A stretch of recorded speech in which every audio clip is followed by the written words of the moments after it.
Hello students, welcome to Magnet Brains. मैं Rupali Verma. Magnet brains आपके लिए 100% फ्री एजुकेशन लेकर आता है, लेकिन अब साथ ही साथ आपकी पढ़ाई को और ज़्यादा अच्छा बनाने के लिए हम बुक्स और ई बुक्स लेकर आए हैं। ये बुक्स आपको किंडरगार्टन से लेकर क्लास 12 तक के सभी सब्जेक्ट्स के लिए मिल रही हैं। ये और ज़्यादा असरदार बनाने के लिए कि मतलब आपको पढ़ाई के लिए बहुत ज़्यादा आसानी हो, इसके लिए हमने क्या किया है, इन बुक्स को अलग अलग कैटेगरीज में डिवाइड किया है। जैसे कि हम चैप्टर एक्सप्लेनेशन पढ़ते हैं तो हमारी एक बुक क्या हो जाएगी, वो हो जाएगी थ्योरी एक्सप्लेनेशन बुक।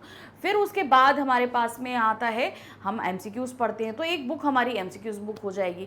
हम सैम्पल पेपर, टेस्ट पेपर पढ़ते हैं तो एक बुक हमारी क्या हो जाएगी, सैम्पल पेपर सोल्यूशन बुक। तो इस तरीके के हमने अलग अलग कैटेगरीज में आपके लिए बुक रेडी करी है। जो भी आपको बुक लेनी है उसके लिए आप क्या करो, उसके लिए नीचे डिस्क्रिप्शन बॉक्स में एक फॉर्म दिया गया है, उसे आप फिल करके सबमिट कर दीजिए। फिर हमारी जो टीम है वो आपसे, टीम मेंबर आपसे कांटेक्ट करेगा, तो फिर आप अब ये बुक प्राप्त कर सकते हैं। तो इस तरीके से इन बुक्स को लेकर भी आप अपनी पढ़ाई बहुत ही अच्छे से कर सकते हैं। तो आते हैं आज के वीडियो पे। आज का हमारा वीडियो है हमारे क्लास 4th के प्यारे प्यारे स्टूडेंट्स के लिए। व्याकरण का टॉपिक लेकर आए हैं कहानी लेखन। कहानी हम लोग बचपन में, जब आप यकीन मानोगे ना, जब आप हुए थे, छोटे छोटे से थे मम्मा पापा की गोदी में, तो आपको तब भी कहानियाँ सुनाई जाती थी। तब आपको समझ में आती थी कि नहीं आती थी, लेकिन वो कहानियाँ सुन के आपको बड़ा मज़ा आता था। आप तब भी बहुत हंसते थे, मज़ा करते थे। फिर उसके बाद जब आप थोड़े से बड़े हुए तो फिर आप कहानी ध्यान से सुनने लगे। फिर धीरे धीरे आप लोग अपनी कहानी भी बनाने लगे। तो जब आप कहानी बनाने लगे हो तो कहानी लिख भी सकते हो। तो यहाँ पर अब आपके लिए ये मत समझो कि ये हमारे सिलेबस का है, बस ये देखो कि हम कितना एंजॉय कर सकते हैं। आप बस एंजॉयमेंट के साथ इसे काम करो तो देखो आपकी कहानी कितनी अच्छी हो जाती है। कहानी में क्या होता है कि हमें कभी कभी एक शीर्षक दे दिया जाता है तो हम उस पर कहानी लिखते हैं। कभी कभी हमारे सामने चित्र आ जाते हैं तो हम चित्र पे लिख देते हैं। तो दोनों ही तरीके से हम आपको यहाँ समझाएंगे। चित्र भी आपको दे सकते हैं, उस पर भी आपको कहानी लिखनी हो सकती है।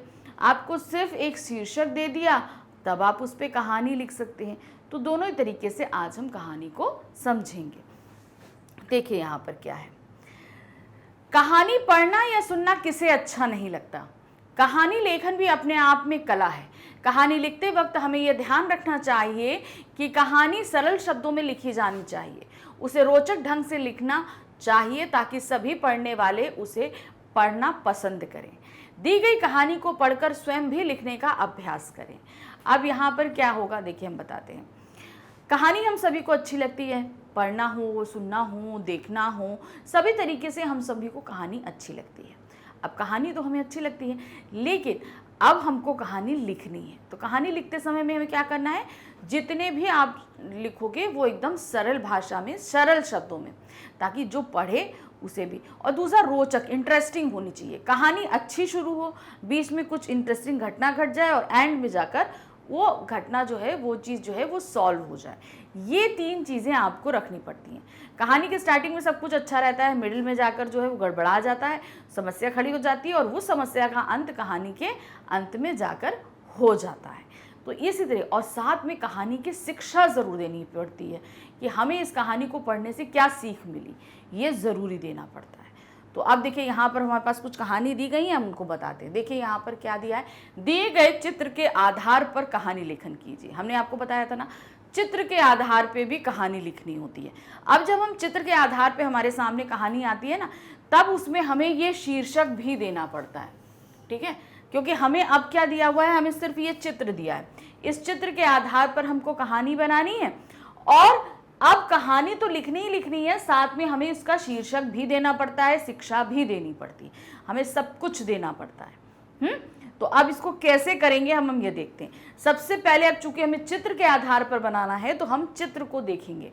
अब चित्र में क्या है, यहाँ पर आप देख रहे हैं एक जंगल का दृश्य है, मोर है, आपके साथ ही साथ यहाँ पर क्या, सारस भी है। तो यहाँ पर ये दोनों आपस में बात कर रहे हैं। अब बात तो कर रहे हैं, लेकिन अब इसे हमें कहानी में तब्दील करना है।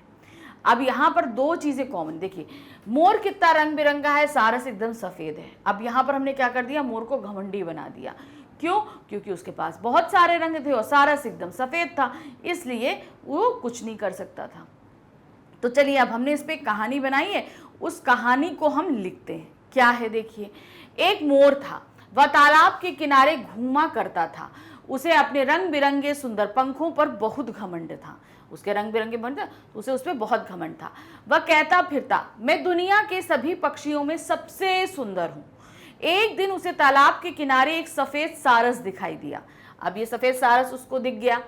सारस को देखकर मोर ने मुंह बनाया और कहा, तुम तो बिल्कुल रंगहीन हो, मुझे देखो मैं कितना सुंदर हूं। अब चूंकि उसे तो बहुत घमंड था कि उसके पास इतने सारे रंग हैं, तो उसने सारस से क्या बोल दिया कि तुम्हारे पास तो सारे रंग ही नहीं है, मैं कितना सुंदर हूं, तुम तो बिल्कुल बेरंग हो, बेकार से हो।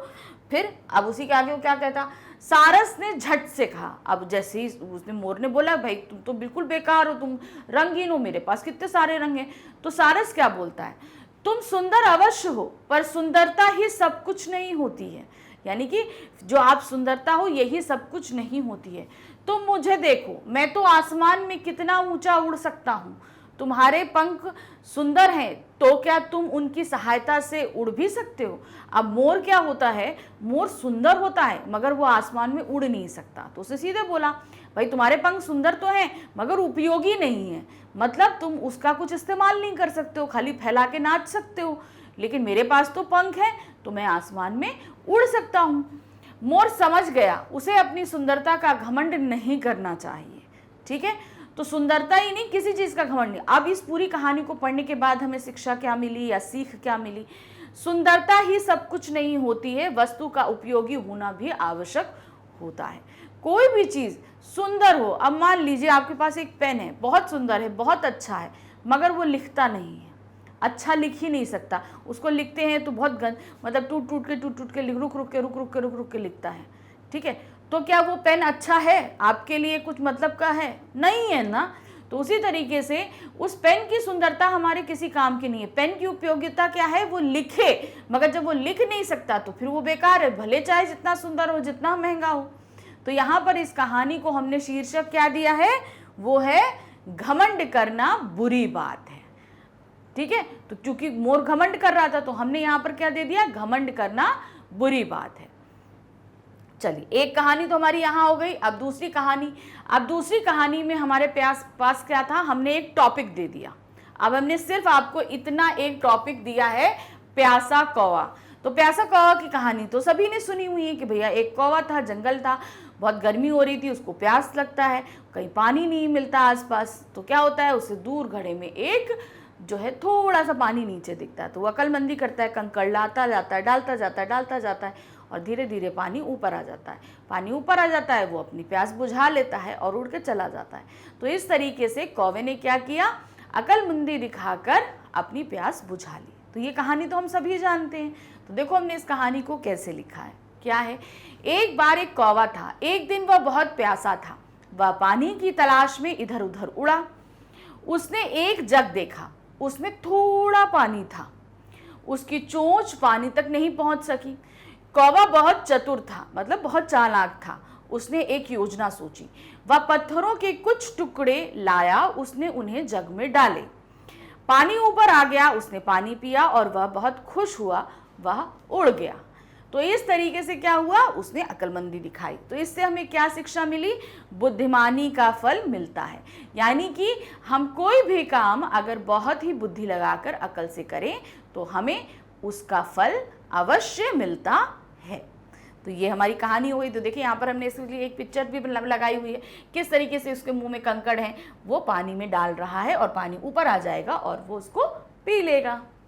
चलिए अब आते हैं हमारी नेक्स्ट कहानी पे। नेक्स्ट कहानी में अब हमने कहानी का क्या टॉपिक दिया है, एकता में बल। अब हमने फिर से एक आपको शीर्षक दिया। क्या शीर्षक दिया, एकता में बल, एकता का बल। एकता मतलब जब हम संगठित होते हैं तो उसका बल। अब इसके लिए एक बहुत फेमस कहानी थी कि किसान थे, उसके 4 बेटे थे, आपस में बहुत लड़ते थे। किसान बहुत समझाता था लेकिन वो नहीं मानते थे। तो फिर क्या हुआ, एक दिन किसान बीमार पड़ गया, उसको टेंशन हो गई कि भाई मैं चला जाऊंगा तो ये लोग कैसे मिलकर रहेंगे। तो उसने क्या किया, सारे बच्चों को बुलाया, सारे बच्चों से को जो है एक लकड़ी का गट्ठर दिया, उसमें बहुत सारी लकड़ियां एक रस्सी से बंधी हुई थी और उनसे कहा कि तुम उसको तोड़ो। तो सब चारों लड़कों ने कोशिश करी कि भाई तोड़ा, लेकिन वो उस गट्ठर को नहीं तोड़ पाए। फिर उसके बाद किसान ने वो गट्ठर खोल दिया और एक एक लकड़ी सबको दे दी और कहा अब तोड़ो। तो चारों लड़कों ने देखो एक एक लकड़ी को तोड़ दिया। तब किसान ने समझाया कि अगर तुम एक एक होकर रहोगे तो तुम्हें कोई नुकसान नहीं पहुंचा पाएगा, मगर अगर तुम अलग अलग रहोगे, आपस में झगड़ते रहोगे, तो सभी तुम्हारा फायदा उठाते रहेंगे। तो इस कहानी से हमें क्या मिलता है, शिक्षा मिलती है कि हमें हमेशा एक होकर रहना चाहिए, अर्थात एकता में बल होता है। ये कहानी थी। अब देखो इस कहानी को हमने अभी आपको सुना दिया, अब इसको लिखेंगे कैसे। देखिए यहाँ लिखा है, एक बहुत बूढ़ा आदमी था, उसके 4 बेटे थे। बूढ़ा अपने बेटों को लेकर बहुत चिंतित था, क्योंकि सभी बेटे एक दूसरे के विरोधी और आपस में लड़ते रहते थे।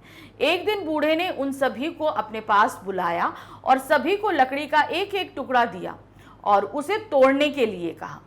सभी ने एक झटके में लकड़ी को तोड़ दिया। फिर बूढ़े ने उन्हें लाठी से कुछ टुकड़ों को इकट्ठा कर एक साथ बांधकर उनको दिया, लेकिन एक भी बेटा उन लाठियों को तोड़ ना सका। अब जाकर उन्हें एकता की ताकत समझ में आई। फिर वे मिलजुल कर रहने लगे। तो अब इससे शिक्षा क्या मिली? अंत में देखिए, हमने हर कहानी के अंत में शिक्षा दी है, तो वो आपको शिक्षा लिखना जरूरी होता है। एकता में शक्ति होती है या एकता में बल होता है। तो इस तरीके से आप ये कहानी लिखेंगे। तो कहानी आपको समझ में आ गई कि किस तरीके से लिखना है। बहुत आसान शब्दों में हम कहानी को लिखते हैं। देखिए, जो बहुत ही जानी पहचानी परिचित कहानियाँ होती हैं, तो उसमें सिर्फ हमारे सामने शीर्षक दे दिया जाता है, हमें वो कहानी लिखनी होती है। अब मान लीजिए कोई नई कहानी बना दी, तो क्या होता है, इस तरीके से चित्र दे दिया जाता है और फिर आपसे बोला जाता है कि चित्र देखकर कहानी बनाओ। तो इस तरीके से हम कहानी लिखना सीख गए। अब सीख तो गए, लेकिन प्रैक्टिस करना बहुत ज़रूरी है। तो चलिए हम अपने जब नेक्स्ट वीडियो लेकर आएंगे ना, तो हम उसमें आपके लिए क्या प्रैक्टिस के लिए कुछ कहानी, कुछ जैसे चित्र लेकर आएंगे, कुछ शीर्षक लेकर आएंगे, ताकि आप फटाफट उन चित्रों को आप देखकर समझ सकें। ठीक है, तो ये तो हो गया आज हमारा कहानी लेखन का टॉपिक, आपको समझ में आ गया। तो अभी तक आप जितने भी वीडियो देखते आए हैं वो आपको 100% फ्री मिले। इसका मतलब क्या हुआ कि हमारा चैनल अर्थात मैग्नेट ब्रेन्स आपको 100% फ्री एजुकेशन देता है और आगे भी देखता रहेगा। लेकिन आपकी पढ़ाई को और ज़्यादा आसान बनाने के लिए मैग्नेट ब्रेन्स अब आपके लिए बुक्स और ई बुक्स भी लेकर आया है। ये बुक्स और ई बुक्स हमने और जो है आपको किंडरगार्टन से लेकर क्लास 12 तक के सभी सब्जेक्ट के लिए मिल रही है। इसको हमने अलग अलग कैटेगरीज में डिवाइड किया है, जो आपके लिए ज़्यादा हेल्पफुल रहेंगी। अब ये कैटेगरीज, जैसे हम थ्योरी पढ़ते हैं तो थ्योरी बुक हो गई, एमसीक्यूज पढ़ते हैं एमसीक्यूज बुक हो गई, कंप्लीट चैप्टर रिवीजन पढ़ते हैं तो कंप्लीट चैप्टर रिवीजन बुक हो गई, टेस्ट पेपर बुक हो गई। तो इस तरीके से अलग अलग कैटेगरीज की बुक हम आपके लिए लेकर आए हैं, जो आपकी पढ़ाई के लिए बहुत असरदार रहेगी। तो उसको प्राप्त करने के लिए नीचे डिस्क्रिप्शन बॉक्स में एक फॉर्म दिया गया है, उसको फिल करके सबमिट करिए। हमारी टीम जल्द ही आपसे कॉन्टेक्ट करेगी। आगे अब इसकी प्रैक्टिस करेंगे इस वीडियो की, तो साथ में ज़रूर रहिएगा। Thank you for watching, bye bye.